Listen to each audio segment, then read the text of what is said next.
আসসালামু আলাইকুম ওরহমতুল্লাহি আবরাকাতু নাহমাদুহু ওয়া নুসাল্লি আলা রাসূলিল কারীম আম্মা বা'দ ফাআউযু বিল্লাহি মিনাশ শাইতানির রাজীম বিসমিল্লাহির রহমানির রহিম। কোরআন শিক্ষা কোর্সের আমরা ৪ নাম্বার ক্লাসে যে বিষয়টা শিখেছি, দুর্ভাগ্যবশত যে ক্লাসটি রেকর্ড হয়নি। তো রেকর্ড না হওয়াতে আমরা এখন এক্সট্রা আমাদের আজকের এই ক্লাসটি আমরা করে দিচ্ছি, যে নিয়মটা আমরা শিখেছি। আমরা ৪ নাম্বার ক্লাসে যে বিষয়টা শিখেছি, প্রথমত আমরা গত ২ টি ক্লাসে আমরা আরবি ২৯ টি হরফকে মাখরাজ সহ আমরা এখানে শিখেছি এককভাবে। তো এখন অনেক সময় বিষয়টা এরকম হয় যে আমরা আরবি ২৯ টি হরফ চিনি, পড়তে পারি দেখে। কিন্তু আমরা কোরআনের যে হরফগুলো রয়েছে এগুলো আমরা পড়তে পারি না। এটা অনেক সময় এরকম হয়। আমরা আরবি ২৯ হরফ চিনতেছি, পড়তে পারতেছি দেখে। কিন্তু কোরআনের হরফগুলো আমরা পড়তে পারতেছি না। এটার কারণটা কি? এটার কারণ হচ্ছে যে এগুলো হচ্ছে পূর্ণ হরফ। তো এগুলোরও আরো কিছু রূপ রয়েছে, যেগুলো কোরআনে ব্যবহার হয়ে থাকে। এজন্য আমরা একদম ১ম ক্লাস থেকে একটা কথা বলে আসতেছি যে আরবি হরফ চিনার ক্ষেত্রে ২ টা জিনিস খুব গুরুত্বপূর্ণ। ২ টা জিনিস আমাকে মনে রাখতে হবে। একটা হচ্ছে হরফের প্রথম অংশ বা আকৃতির বা প্রথম অংশ যেটা, আরেকটা হচ্ছে হরফের নোক্তা। হরফের প্রথম অংশ, হরফের নোক্তা। কারণ হচ্ছে হরফের প্রথম অংশটা হচ্ছে মূল হরফ। আর দ্বিতীয় অংশ যেটা, এটা আসলে তেমন কোনো কিছু না। হরফের প্রথম অংশ হচ্ছে মূল হরফ। যখন একটি হরফ আরেকটি হরফের সাথে যুক্ত করা হবে, এখন তো আমরা শিখতেছি এগুলো সব আগে শিখেছি যেগুলো একক হরফ এগুলো। আর যখন একটি হরফ আরেকটা হরফের সাথে যুক্ত করব, একটা শব্দ তৈরি করব, তখন হরফের পূর্ণ যে রূপ এটা ব্যবহার হচ্ছে না। তখন ব্যবহার হচ্ছে কোনটা? হরফের যে প্রথম অংশ ওইটা ব্যবহার হচ্ছে এখানে। এর জন্য আমরা ওইখানে চিনতে পারি না। এর জন্য আমরা প্রথম থেকেই বলে আসতেছি যে হরফের প্রথম অংশ আমাদেরকে মনে রাখতে হবে। আচ্ছা, তো ৪ নাম্বার ক্লাসে আমরা যে বিষয়টা শিখেছি, আমরা দুটা নকশা শিখেছি। কারণ আমরা ২ টা নকশা বুঝতে পারলেই, শিখতে পারলেই আমরা কোরআনের সমস্ত হরফগুলো আমরা চিনে ফেলব। তো নকশাটা কি? এখন ১ম নকশাটা দেখেন এখানে। এখন আরেকটি কথা হচ্ছে আরবি হরফ হচ্ছে টোটাল ২৯ টি। তার মধ্যে এই ২ টা নকশার মাধ্যমে আমাদের ২২ টি হরফ আমরা শিখব। আর বাকি হরফগুলোর নকশার প্রয়োজন নেই। কারণ ওইগুলো এইভাবে আমরা চিনতে পারবো। ওইগুলোর কোনো দ্বিতীয় রূপ নেই বা এরপরে আর কোনো হরফের সাথে যুক্ত হবে না। নকশার মাধ্যমে মোরাক্কাব। মোরাক্কাব মানে কি? মোরাক্কাব মানে হচ্ছে যৌগিক, যুক্ত করা যেটা। আগে তো শিখেছি একক হরফ। আর এখন যেহেতু যুক্ত, এজন্য এটাকেই বলা হয় মোরাক্কাব, এই যুক্তটাকে। আচ্ছা, নকশাটা কি? ১ম নকশা, ১ দাঁত, গুল মাথা, ৩ দাঁত, সদের মাথা, ত। ১ দাঁত, গুল মাথা, ৩ দাঁত, সদের মাথা, ত। ছন্দ আকারে নকশাটা আমরা কয়েকবার পড়ে একটু আয়ত্তে নিয়ে আসার চেষ্টা করব। তো এখন ১ দাঁত। আমরা অনেক সময় জানি যে চিরুনির একটা দাঁত থাকে, এইরকম দাঁত থাকে। তো এখন এটা একটা দাঁতের মতো দেখা যায়। এর জন্য এটার নাম দিয়েছি আমরা ১ দাঁত। তারপরে গুল দাঁত, গুল মাথা। এখন গুল মাথা, এটা তো গুল দেখা যাচ্ছে, গুল মাথা আমরা নাম দিলাম। তারপরে ৩ দাঁত। এখন ৩ দাঁত, এটা ৩ টা দাঁতের মতো দেখা যাচ্ছে ছোট। আর এটা হচ্ছে সদের মাথা। আমরা যদি এখানে দেখি এই যে সদ, সদের আমরা যদি এখানে তাকাই, এটা পূর্ণ সদ। এখন সদের যদি প্রথম মাথাটা ঠিক রাখি, এই অংশটা কেটে ফেলে দিই। কারণ কেন? যখন একটা হরফ আরেকটা হরফের সাথে যুক্ত হবে, তখন ওই ক্ষেত্রে হরফের দ্বিতীয় অংশ এটা কাজে লাগে না। প্রথম অংশটা শুধু ঠিক থাকে। তো এখন সদের মাথাটা ঠিক রাখলাম। এই যে সদের মাথা। তারপরে ত, এটা তো পূর্ণ ত। তো এখন কি হচ্ছে? ১ দাঁত, গুল মাথা, ৩ দাঁত, সদের মাথা, ত। এইভাবে আমরা কয়েকবার পড়ে আয়ত্তে নিয়ে আসবো। এখন আমরা একটু বোঝার চেষ্টা করি এটা। ১ দাঁত দিয়ে, এই যে এখানে বাংলা দেওয়া আছে ১ দাঁত। ১ দাঁত দিয়ে ৫ টি হরফ। তারপর গুল মাথা দিয়ে ২ টি হরফ। ৩ দাঁত, ৩ দাঁত দিয়ে ২ টি হরফ। সদের মাথা দিয়ে ২ টি হরফ। তর মাথা দিয়ে ২ টি হরফ। তো এখন ১ দাঁত দিয়ে ৫ টি যে হরফ, এই ৫ টি কি হরফ আমরা আগে খুঁজে বের করার চেষ্টা করি। ৫ টি হরফ কি? বা, দেখেন বা প্রথম অংশ এক দাঁতের মতো, প্রথম অংশ কিন্তু মূল হরফ, এটা মনে রাখবো আমরা। তারপরে তা এক দাঁত, প্রথম অংশ এক দাঁত। তারপরে সা, তারপরে নুন, তারপরে ইয়া, এটা ইয়া, আবার বা এটাও ইয়া, এটারও এক দাঁত, ঠিক আছে। এখন এখানে আমরা এক দাঁতের 5টা হরফ পেয়েছি কি কি? বা, তা, সা, নুন, ইয়া। আমরা যদি এখানে দেখি, এখানেও দেখবো যে এক দাঁত দিয়ে 5টি হরফ আমরা পাচ্ছি। বা, তা, সা, তারপরে নুন, ইয়া। তো এখন আমাদের প্রত্যেকটি হরফের কি বলেছি যে 2টি অংশ। একটা হচ্ছে প্রথম অংশ, দ্বিতীয় অংশ। এখন আমরা কি করব, যখন একটি হরফ আরেকটি হরফের সাথে যুক্ত করব, মনে করেন একটি গাড়ি যখন আরেকটি গাড়ির সাথে অ্যাক্সিডেন্ট করে, তখন কি হয়ে যায়, সংঘর্ষ হলে মনে করেন একটা গাড়ির কিছু অংশ ভেঙে পড়ে গিয়েছে। তো যখন একটি হরফ আরেকটা হরফের সাথে যুক্ত হবে, এটাকে আমরা একটা অ্যাক্সিডেন্ট বলতে পারি। একটা অ্যাক্সিডেন্ট হয়েছে, যার জন্য তার একটা কিছু অংশ পড়ে গিয়েছে। মনে করেন এটার প্রথম অংশটা পড়ে যাবে, আলাদা করে দিলাম প্রথম অংশ, ঠিক আছে। বা এর প্রথম অংশ আলাদা করে দিলাম। এখন প্রথম অংশটা কিরকম, এটাও বা। তায়েরও প্রথম অংশ আমরা আলাদা করে দিলাম। সায়ের আমরা প্রথম অংশ আলাদা করে দিলাম। নুনেরও প্রথম অংশ আলাদা করে দিলাম। ইয়ারও প্রথম অংশ আলাদা করে দিলাম। ইয়া। আচ্ছা, এখন এখানে আমরা যেই ইয়েগুলো রেখেছি, এখন এগুলো কিন্তু কিছু না, আমরা আলাদা, এগুলো বাদ। প্রথম অংশ মূল, তো মূলটা আমরা ঠিক রাখি এখানে বা, তারপরে তা, তারপরে মূলটা, মূল ঠিক রাখলাম সা, তারপরে নুন, তারপরে ইয়া। এই যে ভেঙে ফেললাম আমরা 5টি আস্ত হরফ থেকে আমরা কিভাবে ভেঙে ফেললাম এই জিনিসগুলোকে, প্রথম অংশ ঠিক রেখে। তো এখন আমরা কি করব, এই হরফগুলোকে আমরা সাথে সাথে যুক্ত করে দিব, একটা হরফ আরেকটা হরফের সাথে যুক্ত করব। মনে করেন বাটা ঠিক রাখলাম, তারপরে তাটা নিয়ে আসলাম উপর থেকে, বা, তা, তারপরে সাটা নিয়ে আসলাম উপর থেকে, তারপর নুনটা নিয়ে আসলাম, তারপরে ইয়াটা নিয়ে আসলাম। এই যে হয়ে গেছে বা, তা, সা, নুন, ইয়া। আর আমরা এখানে দেখি যে এখানে দেওয়া আছে, এখানে একটু এদিক সেদিক করা হয়েছে সিরিয়াল না রেখে, বা, নুন, ইয়া, তা, সা। তো এখন এই হরফগুলো আমরা দেখে দেখে পড়বো। বা, নুন, ইয়া, তা, সা। এখন তাটা কিভাবে হয়েছে, ইয়াটা কিভাবে হয়েছে, এগুলো আমরা কিন্তু বুঝে ফেলেছি ইতিমধ্যে। এর জন্য আপনাকে অনেক বেশি প্র্যাকটিস করতে হবে, যারা আমরা এগুলো বুঝি না আর কি। আবার উল্টা পড়বো, সা, তা, ইয়া, নুন, বা। আমরা যদি কোরআন থেকে এই হরফগুলো আমরা চেনার চেষ্টা করি বা বোঝার চেষ্টা করি, এই যেটা বা এর সাথে মিলে গেছে, এই যেটা বা, এটা ইয়া, এটা তো আস্ত একটা নুন, এটা ইয়া, এটা ইয়া, এটা নুন। তা,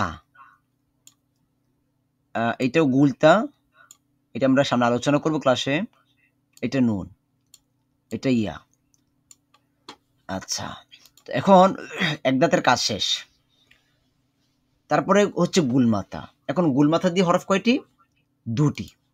এখন গুলমাথা দিয়ে 2টি হরফ, এই 2টি হরফ আগে আমরা খুঁজে বের করার চেষ্টা করি যে 2টি হরফ কি কি। আচ্ছা, এখানে দেখেন,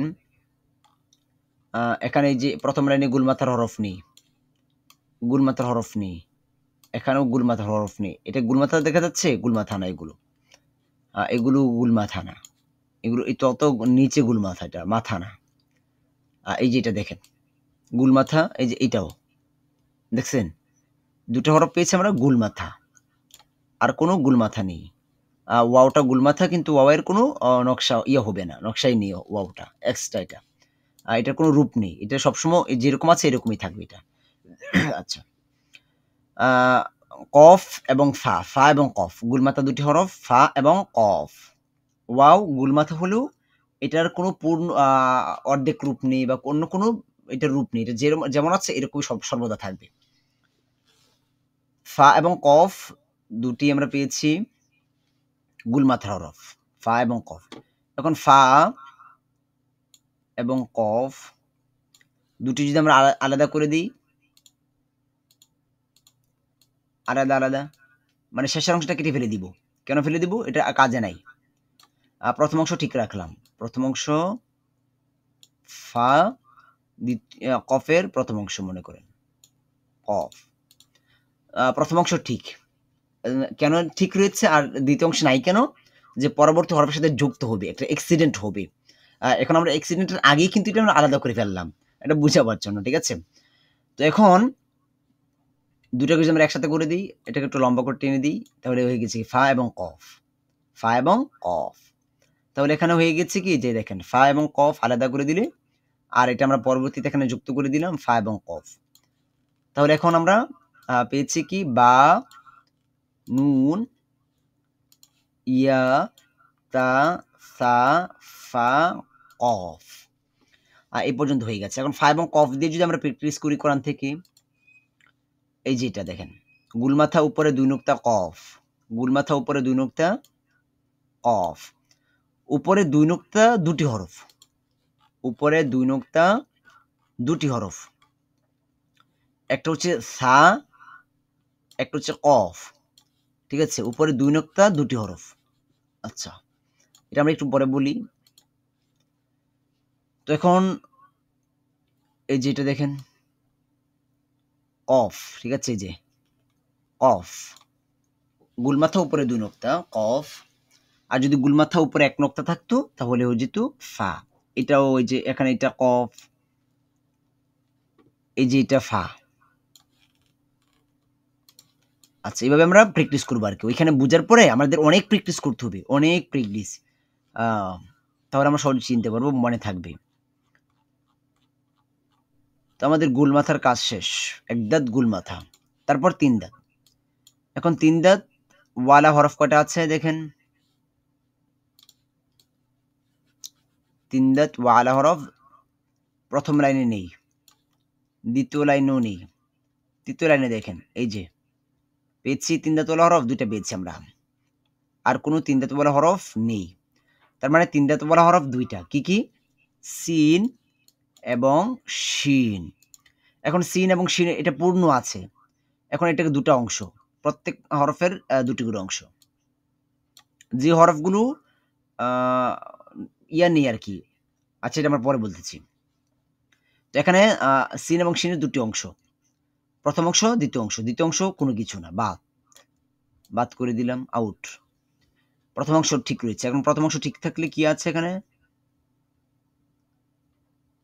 সিন আর এটা শিন, নোক্তা দিলাম।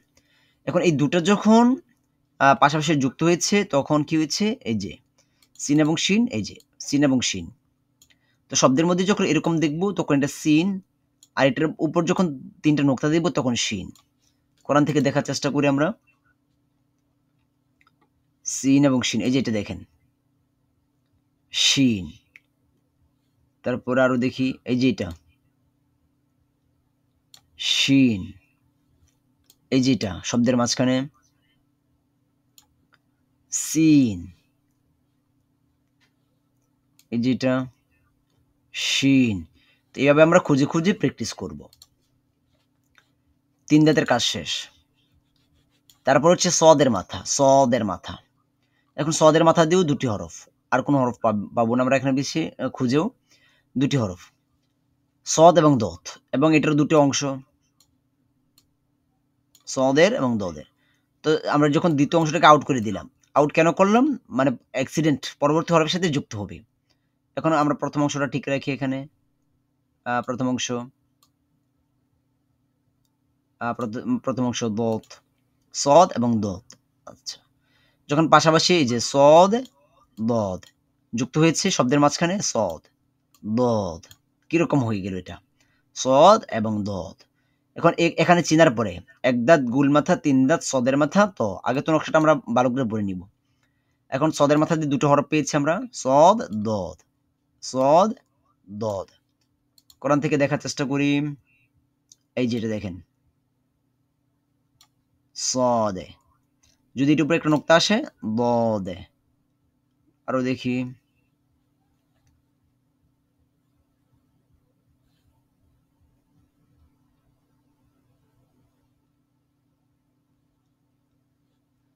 আচ্ছা এগুলো খুঁজে আপনারা প্র্যাকটিস করে নেবেন, তাহলে সবচেয়ে বেশি ভালো হবে। তো সদের কাজও শেষ, এক দাঁত গুল মাথা, তিন দাঁত সদের মাথা। তারপরে আজকে ত। এখন ত দিয়েও দুটি হরফ, ত দিয়েও দুটি হরফ। যদি আমরা এখানে দেখি, ত দিয়ে দুটি হরফ কি কি? ত এবং জ, ত এবং জ। এটার আর কোনো রূপ হবে না, এরকমই থাকবে, ত এবং জ। আচ্ছা, ত নোক্তা থাকবে না, যখন উপরে একটা নোক্তা আসবে জ। এটা সহজই। তো আমাদের এক দাঁতের এক নাম্বার নকশার টোটালি শেষ।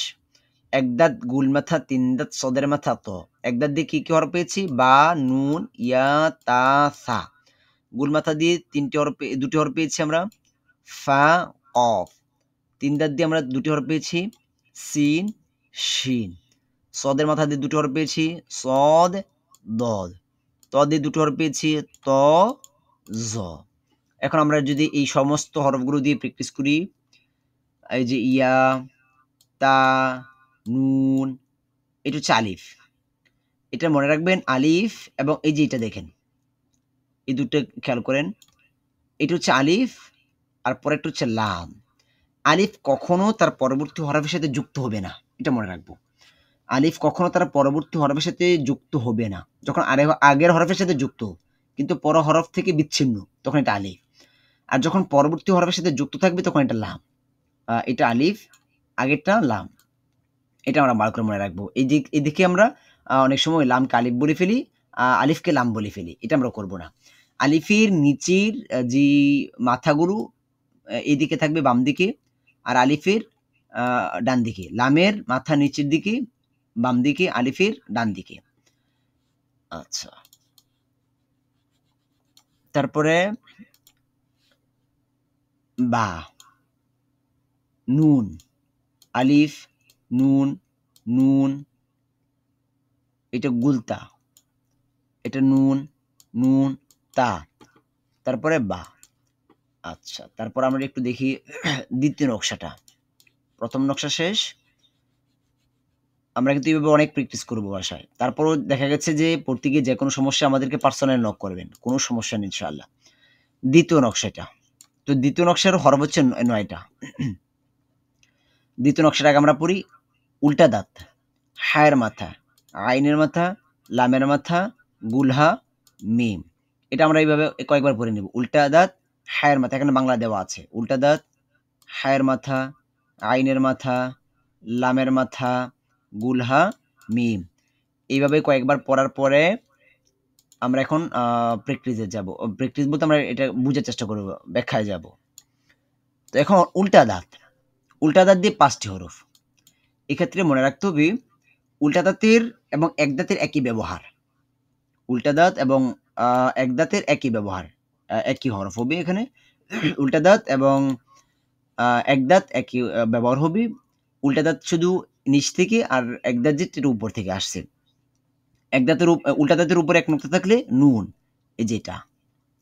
এক দাঁতের উপরে ২ নোক্তা থাকলে তা, উপরে ২ নোক্তা থাকলে, ৩ নোক্তা থাকলে সা। এক দাঁতের নিচে এক নোক্তা থাকলে বা, ২ নোক্তা থাকলে ইয়া। এটি হচ্ছে এক দাঁতের উল্টা দাঁতের ব্যবহার। তারপরে হায়ের মাথা। এখানে হায়ের মাথাটা আমরা যদি এখানে হাটা দেখি, এই যে হাটা চেনার সহজ, এটা কি বললাম? হাঁসের মাথার মতো দেখেন, অনেকটা হাঁসের মাথার মতো। আমরা একটা হাঁস দেখি, যে আমরা হাঁস এরকম থাকে, মনে করেন এরকম, এরকম, এরকম। তো অনেকটা হাঁসের মাথার মতো, এটা বোঝার জন্য আর কি, মনে রাখার জন্য। তো দেখতে হাঁসের মাথার মতো, এইটা হচ্ছে হা, ঠিক আছে? তো এখন এটারও তো ২টা অংশ, প্রথম অংশ, দ্বিতীয় অংশ। দ্বিতীয় অংশটা আমরা কাট করে দিই, এখানে আলাদা করে দিলাম। মানে প্রথম অংশটা চুমুর হরফ, দ্বিতীয় অংশটা তেমন কোনো কিছু না। তো এখন প্রথম অংশ আমরা ঠিক রাখলাম। হায়ের মাথা দিয়ে কয়টা হরফ পেয়েছি আমরা এখানে? ৩টা হরফ, হা, জিম, খ। হা থাকবে নোক্তা ছাড়া, আর যখন নিচে একটা নোক্তা আসবে তখন খ জিম, আর যখন উপরে একটা নোক্তা আসবে তখন এটা খ। হা জিম খ, হা খ জিম, হা খ জিম। এখন আমরা যদি প্রথম অংশটা ঠিক রাখি, প্রথম অংশ ঠিক আছে, এটা হা, এখন এটাও হা, এটাও কিন্তু হা। এটা কিভাবে হা হলো, আমরা দ্বিতীয় অংশটাকে কেটে ফেলে দিয়েছি। এখন এটার নিচে এক নোক্তা আসলে জিম, উপরে এক নোক্তা আসলে খ। ঠিক সেম একই ব্যবহার এখানে। এই যেটা হা, হায়ের মাথা দিয়ে ৩টি হরফ, হা খ জিম, হা খ জিম, হা খ জিম। আমরা কিন্তু বুঝে বুঝে পড়বো এটা হা কিভাবে হয়েছে, খ কেন হয়েছে, জিম কেন হয়েছে, বুঝে বুঝে পড়ার চেষ্টা করব। আমরা যদি কোরআন থেকে দেখি এখানে, এই যে এটা জিম, হায়ের মাথা, হায়ের মাথা মাঝখানে ফাঁকা থাকবে, মাঝখানে ফাঁকা থাকবে জিম। তারপরে এই যেটা আয়তের শেষে খ, এটা আর নোক্তা না থাকলে এটা হা। আচ্ছা পরেরটা দেখি আমরা, উল্টা দাঁত হায়ের মাথার কাজ শেষ। তারপরে আইনের মাথা। তো আইন আমরা চিনি যে এটা হচ্ছে আইন, এই যে এখানে এটা হচ্ছে আইন। আইনের মাথাটা কিরকম দেখতে পাচ্ছেন? তো এই ক্ষেত্রে মনে রাখতে হবে একটু আমাদের, আইনের মাথা যেটা আছে এটা থেকে একটু ব্যতিক্রম হয়ে গেছে এই যেটা। যখন এই আইন শব্দের মাঝখানে অথবা শব্দের শেষে ব্যবহার হবে তখন এটার ইয়েটা এরকম হয়ে যাবে। ঠিক আছে? আইন শব্দের মাঝখানে এবং শব্দের শেষে হলে এটার চিহ্নটা এরকম হয়ে যাবে। আবার শব্দের শুরুতে আইন যদি থাকে তখন এই আইনের মাথা ঠিক থাকবে। শুরুতে আইনের মাথায় এটা ঠিক থাকবে। কিন্তু শব্দের মাঝখানে যখন আইন আসবে তখন এটা এরকম হয়ে যাবে। এটা আইন, আবার এটাও আইন। দুটাই আইন এখানে। ঠিক আছে? দুটাই আইন। আহ আইন। এখন আইনের মাথা দিয়ে ২ টি হরফ আইন এবং গইন। যখন এটার উপরে একটা নোক্তা আসবে তখন হয়ে যাবে গইন। এখানে হাটা দেখেন, হায়ের মাঝখানে ফাঁকা থাকবে। হাওয়া, হাওয়া, হাওয়া মনে রাখতে পারেন। হা থেকে হাওয়া। হাওয়া মানে কি? খালি। তো মাঝখানে খালি থাকবে, ফাঁকা থাকবে, হাওয়া থাকবে। আর আইন আ মাঝখানে কি থাকবে? বরাট থাকবে। পুরোটা বরাট থাকবে আইনের ক্ষেত্রে। এখন আমরা আইন দিয়ে ২ টি হরফ আমরা পেয়েছি আইন এবং গইন। আইন নোক্তা ছাড়া, আর উপরে নোক্তা থাকলে গইন। আমরা যদি কোরআন থেকে দেখি এখন, এই যে এটা দেখেন, আচ্ছা এখানে এটা দেখেন এই যেটা। এটা আইন, আইন। আইনের মাঝখানে বরাট আছে, হাওয়া নেই। আর হায়ের মাথার মাঝখানে কি আছে? বরাট আছে, হাওয়া আছে। হুম? তারপরে এই যে এটা হচ্ছে গইন, গইন। আচ্ছা। তো এখানে আমাদের উ উ আ গয় আইনের মাথারও কাজ শেষ। উল্টা দাঁত হায়ের মাথা, আইনের মাথা। তারপর হচ্ছে লামের মাথা। লাম আমরা চিনি যে এরকম। তো এই ক্ষেত্রে কি হয়েছে বিষয়টা? শেষের অংশটা কাটা। আমরা ১ম অংশ উপরের অংশ ঠিক রাখলাম, শেষের অংশটা কেটে ফেলে দিলাম। লামের মাথা এটা, ঠিক আছে? উপরের মাথাটা ঠিক রাখলাম। এটা লাম, এই যে ১ম অংশ শব্দের মধ্যে এইভাবে রাখলাম। এইটা লাম। তো এখন লামের মাথা দিয়ে কয়টা হরফ আছে? ২ টা হরফ। লামের মাথা দিয়ে ২ টি হরফ। ২ টি হরফ কি, কি? লাম, এই যে এখানে দেখেন লাম, আর হচ্ছে কাফ। লাম এবং কাফ। লামটা হচ্ছে লম্বালম্বি, দেখেন লম্বালম্বি। আচ্ছা আমরা পরেরটাকেও লাম বানাই। এটাকেও লাম বানিয়ে দিলাম। দেখেন এখন ২ টাই লাম।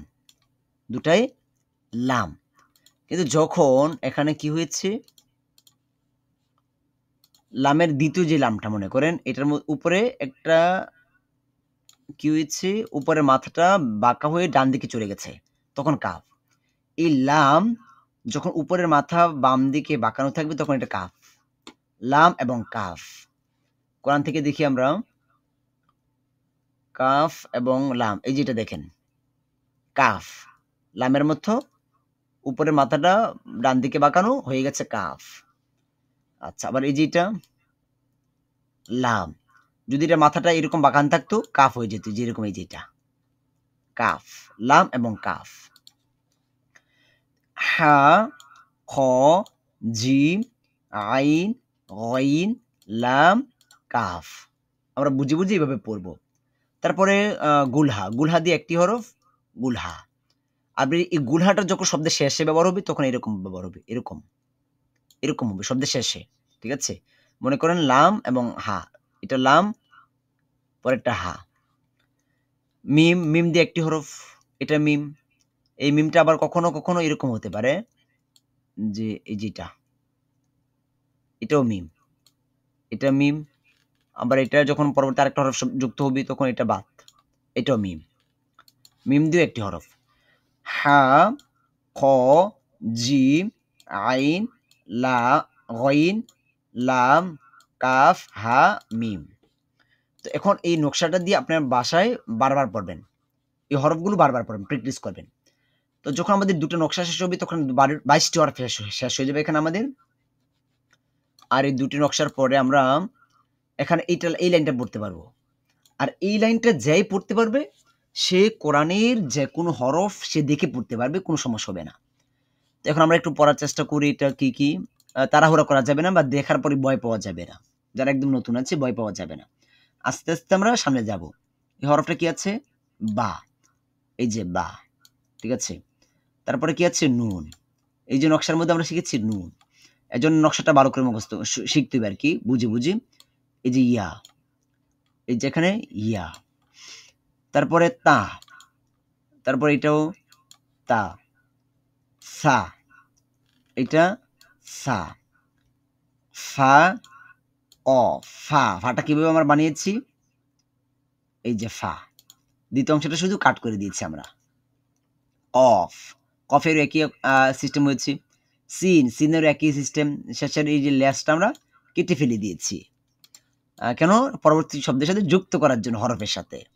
সিন, তারপরে শিন, সদ, বদ, ত, জ, হা, খ, জিম, আইন, গইন, লাম, কাফ, হা, মিম। এখানে হা এবং আইনের মধ্যে পার্থক্যটা কি হয়েছে? হা ভিতরে হাওয়া থাকবে, খালি থাকবে, আইনটা বরার থাকবে। এখন আমরা নকশাটা ভালো করে শিখার পরে কোরআন থেকে আমরা প্র্যাকটিস করব। এখন আমরা সবগুলো হরফ পড়তে পারবো, আর সমস্যা হবে না ইনশাআল্লাহ, যদি নকশা ভালো করে বুঝে থাকে। এর জন্য নকশা খুব ভালো করে পড়তে হবে আমাদের। সিন, তা, অইন, লাম, বা, এটা ওয়াও। ওয়াও তো কোনো এখানে ছোট রূপ নেই, ওয়াওটা আমরা পূর্ণ ওয়াও চিনি। নুন, ওয়াও, তা, হা, শিন, র, ওয়াও, নুন, আলিফ, লাম। এই যে দেখেন, এটা কিন্তু আলিফ না, এটা মনে রাখতে হবে, এটা আলিফ না।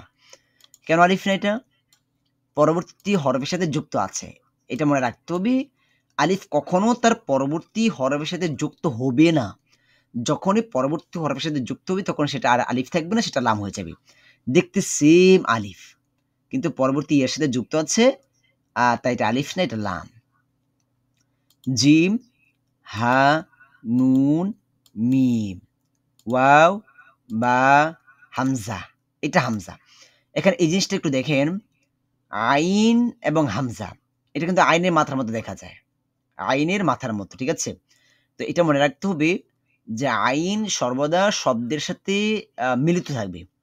প্রথম যে আইনটা, প্রথমের যে আইন, যেরকম আমরা এখানে লিখি শব্দটা, এখানে একটা শব্দ লিখি, এখানে আইন, লাম, আলাই। আচ্ছা, এটাই লিখি, আইন, লাম, ইয়া। আইন, এটা কিন্তু আইন, শব্দের শুরুতে আইন ব্যবহার হয়েছে। আর শব্দের মাঝখানে আইন হলে এটা আইন হবে, মাঝখানে আইনটা। তো এটা যখন আইন, এটার মাথাটা দেখেন অনেকটা এটার মতো দেখা যায়। তো এক্ষেত্রে মনে রাখতে হবে, যখন এইটা মুক্ত থাকবে, কোনো একটি হরফের সাথে যুক্ত থাকবে না, তখন হামজা। আর যখন এটা অন্য কোনো হরফের সাথে যুক্ত হবে, যেরকম এই যে উপরেরটা, এই যে এটা, তখন এটা আইন, এটা আইন পরবর্তী হরফের সাথে যুক্ত আছে। আর এখানে এটা মুক্ত আছে, এর জন্য এটা হামজা। মনে রাখতে হবে এটা, যখনই মুক্ত দেখবো আমরা তখন হামজা, আর যুক্ত থাকলে আইন। আচ্ছা, এখানে যে কফ, দাল, এটা দাল, এই যে দাল, এই দালটা যখন শব্দের সাথে যুক্ত হয় তখন এটা অনেকটা এরকম হয়ে যায়, একটু লম্বা লম্বা হয়ে যায়। কফ দাল, এটা কাফ, পরেরটা আলিফ, নুন, লাম, কাফ, মিম, আলিফ, ইয়া, তা, ফা, ইয়া। এখন আমরা সব পড়তে পারবো। তো এর জন্য আমাদের কাজ হচ্ছে নকশার দুটো ভালো করে বোঝা। আর আমাদের শুধু পড়ায় উদ্দেশ্য না, অন্যদেরকে শেখাতে হবে। এর জন্য যারা আমরা পারি তারা আমাদের এই যে এই কৌশলগুলো, এই সিস্টেমগুলো তারা আয়ত্তে নিয়ে আসবেন। তাহলে আপনারা যখন বাচ্চাদেরকে শিখাবেন বা আপনারা অন্য কাউকে শিখাবেন তখন এই সিস্টেমে শিখাবেন। আমরা একটা জিনিস ভুল করি, যখন আমরা বাচ্চাদেরকে আরবি হরফগুলো শিখাই, আলিফ থেকে ইয়া পর্যন্ত মুখস্থ করে ফেলি। এটা হচ্ছে সবচেয়ে বড় ভুল। কখনোই একটা হরফও আমরা কোনো বাচ্চাকে বা কাউকে মুখস্থ করাবো না। আমরা জাস্ট চিনাবো, মাঝখান থেকে পড়াবো বা নিজেরাই যখন পড়বো মাঝখান থেকে পড়বো। অনেক সময় আমরা আলিফ থেকে ইয়া পর্যন্ত চিনি, কিন্তু পরবর্তীতে কোরআনের মাঝখান থেকে জিজ্ঞেস করলে সেটা পারে না। এই কাজগুলো আমরা করব না। আর আমরা যখন এই যে দুটো নকশা শিখেছি, এখন আমরা কোরআনের সমস্ত হরফগুলো শিখে ফেলেছি। তো এখানে খুব সহজে আমরা যে কোনো আরবি এখন আমরা দেখে আমরা আরবি হরফগুলো অন্ততপক্ষে আমরা বুঝতে পারবো। আচ্ছা, তো এই হচ্ছে আমাদের আজকের ক্লাস। ৪ নাম্বার ক্লাসে আমরা এই বিষয়গুলো আলোচনা করেছি। এটা আপনারা বাসায় আরো ভালো করে প্র্যাকটিস করবেন। অনেক বেশি প্র্যাকটিস করবেন। একটা শিখবেন, এই একটা কোরআনের আয়াত থেকে খুঁজে বের করবেন। ২ টা শিখবেন, এই ২ টা কোরআন থেকে খুঁজে বের করবেন। তারপরে এখানে আরেকটা বিষয়, নোক্তা ওয়ালা হরফ, নোক্তা ছাড়া হরফ। এটা আমরা একটু বলেছিলাম। নোক্তা ওয়ালা হরফ হচ্ছে ১৫ টি। যে ১৫ টা হরফের উপরে নোক্তা হবে, উপরে নিচে মিলিয়ে। তার মধ্যে ৩ নোক্তাওয়ালা হরফ ২ টা, ২ নোক্তাওয়ালা হরফ ৩ টা। ৩ নোক্তাওয়ালা হরফ ২ টা কি? সা এবং শিন। এক দাঁত উপরে যদি ৩ নোক্তা থাকে তাহলে সা, আর ৩ দাঁত উপরে ৩ নোক্তা শিন। এক দাঁত উপরে ২ নোক্তা তা, গুল মাথা উপরে ২ নোক্তা কফ, নিচে ২ নোক্তা আশলিয়া। আচ্ছা, এভাবে একটু পড়ার চেষ্টা করবেন, বাসায় পড়ে নেবেন। ফাইলটা আমরা অলরেডি গ্রুপে দিয়ে দিয়েছি। তারপর ইনশাল্লাহ আপনারা বাসায় পড়বেন। বাসায় অবশ্যই যে এই ফাইলটা যেটা আছে এটা খুব ভালো করে পড়ার চেষ্টা করবেন। একটা হরফ পড়বেন, হরফের মাখরাজ কোথায়? মাখরাজ খেয়াল করে পড়বেন। আর আমাদের তো ভিডিও রেকর্ড রয়েছে, ভিডিওগুলো দেখবেন, দেখে পড়বেন। আমরা ইনশাল্লাহ আগামী ক্লাসেও আবারও এই যে নকশাটা আছে সামান্য সংক্ষেপে আলোচনা করব ইনশাল্লাহ। তারপরে আমরা আমাদের যে এই প্র্যাকটিসগুলো আছে, এই প্র্যাকটিসগুলো আমরা করব, আপনাদের কাছ থেকে শুনবো। তারপর আমরা আমাদের আস্তে সামনের দিকে এগিয়ে যাবো ইনশাল্লাহ। আর যখন আমরা সামনে আরেকটি ক্লাস করব, আরেকটি ক্লাস করার পর দেখবো যে আমরা কোরআনের অনেক কিছু শব্দ, মানে অনেকগুলো শব্দ আমরা পড়তে পারবো ইনশাআল্লাহ। মোটামুটি শব্দ আমরা পড়তে পারবো ইনশাআল্লাহ। যেরকম এই যে শব্দটা আমরা আরেকটি ক্লাস পরে এই শব্দটা আমরা পড়তে পারবো। এই শব্দটা আমরা পড়তে পারবো একটি ক্লাস পরে। যেরকম কোরআন থেকে আরো কোন শব্দ পড়তে পারবো?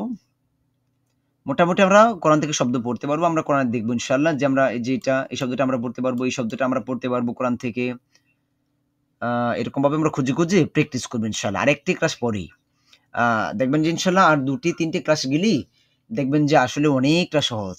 ২-৩টি ক্লাস গেলেই মোটামুটি একটু সাহস হবে যে আমরা মোটামুটি কোরআন পড়তে পারবো। এরকম একটা ভাব মনে হবে ইনশাআল্লাহ। তো আপনারা বাসায় চেষ্টা করবেন অবশ্যই। আর বাসায় যখন পড়বেন তখন যেকোনো সমস্যায় আমাদেরকে পার্সোনালি নক করবেন। যদি সমস্যা হয় পার্সোনালি নক করে বলবেন যে আমি এটা বুঝতেছি না বা এরকম হচ্ছে। আমাদেরকে জিজ্ঞেস করবেন, ইনশাআল্লাহ কোনো সমস্যা নেই। তো ঠিক আছে, বাসায় পড়বেন ইনশাআল্লাহ। আসলে আমাদের ৪ নাম্বার ক্লাসটি দুঃখজনকভাবে যে রেকর্ড না হওয়াতে আমাদের এখন ২য় বার এটা নিয়ে আবার আমাদের কাজটা করতে হয়েছে।